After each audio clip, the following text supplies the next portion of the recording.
Wowza. Bernie Sanders raising $34.5 million in the final quarter of the year. The haul from nearly 2 million donors far exceeds the like of Pete Buttigieg, but he had a great quarter himself. Very impressive. So where's Sanders' money? Where's it coming from? Well, the most common employers were folks who worked in Amazon, Starbucks, Walmart, Target, the U.S. Postal Service. But here's a little nugget that really got me worried. The most common occupation? Teachers. I mean, teachers are backing the socialist candidate. I mean, when you think about that, you have to ask yourself, what are they teaching our kids? I want to bring in Democratic strategist Kevin Chavos, along with Trump 20 senior legal advisor Jenna Ellis. Jenna, when I saw that, I'm like, teachers? They're backing the socialists? What country is this? I'm confused. Yeah, well, Charles, I don't think anyone, regardless of any profession, should be backing socialism whatsoever. And so I think that's a problem regardless of what profession we're talking about. But I think what's most interesting about this, and it probably speaks a lot more to the influence of the union bosses over teachers more than anything else. And so I don't think that when you look at the average teacher in America and what they are for and what they're promoting, I think it speaks a lot more to the union influence. And, Bernie has gotten some of those endorsements, but if you look at unions otherwise, President Trump certainly has a lot more of the backing of other types of unions, and I think that we're going to see that for the individual average American, regardless of profession, you see so much in those small campaign dollars that are going to President Trump. Well, let's talk about Trump else. in a moment, Jenna. And first of all, folks, I do have breaking news.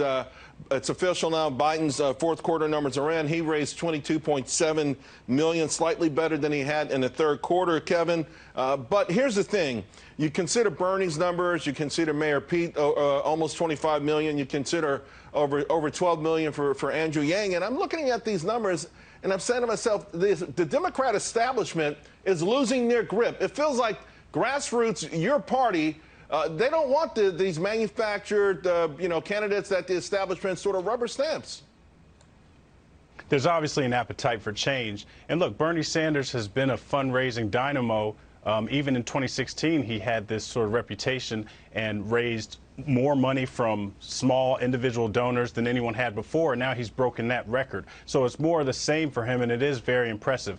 But I would say about Joe Biden, I mean, his numbers are pretty encouraging for him to come in, as you said, at 22 million, almost 23, and he's starting to coalesce top Democratic fundraisers around his campaign, those who supported Biden and Hillary. Let's not forget that Hillary in 2016 outraised the Trump campaign and the RNC, right. And I think we'll see Joe Biden begin to get that support. So these numbers are good for him. And I would say the biggest loser is Elizabeth Warren, who continues to drop. There's no doubt about that. I agree with you. Yeah. But let me ask you, though, if you take Mayor Pete, Bernie, and Andrew Yang, over $50 million.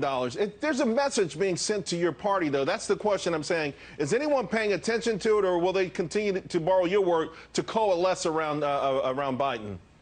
Well, we have to remember that the main thing that's important to Democrats in this election is defeating Donald Trump. I mean, health care is important, and people talk about jobs and those things, but there's a strong sort of passion around getting Donald Trump out of office for people on the left. And I think as polling continues to show that Joe Biden has the better chance at defeating Donald Trump, that the money will continue to go to him as people drop out. Julian Castro dropped out today. Yeah. I don't think that I felt the ripples all the way to New York. I felt the earth move under my feet when he dropped out. Real quick, Jenna, back to you, because President Trump's $46 million. Overall speculation is that when the RNC announces their number, the combined number for fourth quarter could be over $200 million. Nothing to sneeze at. Certainly a juggernaut in his own right.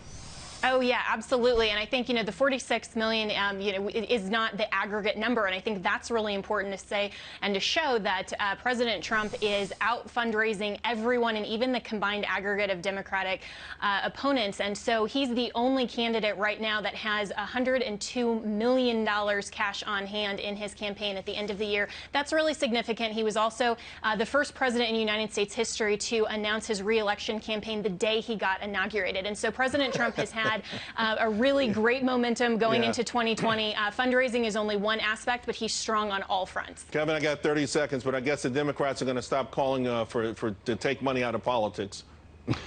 Well, look, you've got to have the resources in order to win, and we see that. And like Jenna said, President Trump has amassed a war chest. We've got to put money together in order to defeat him, and that's why I think getting behind someone who can appeal to people in the middle will be most important. We'll see. Hey, happy New Sad Year, that Biden's Kevin. the only one. Hey, Kevin, Jenna, listen, I'm telling you, there's something interesting happening here with the Bernies and the Mayor Pete's and Andrew Yang. Something is happening. I think the folks in charge of the Democratic Party will not have an answer for it when it's all said and done. Thank you both very much. See you soon. Happy New Year. Thank you. Thanks. Happy New Year. Hey,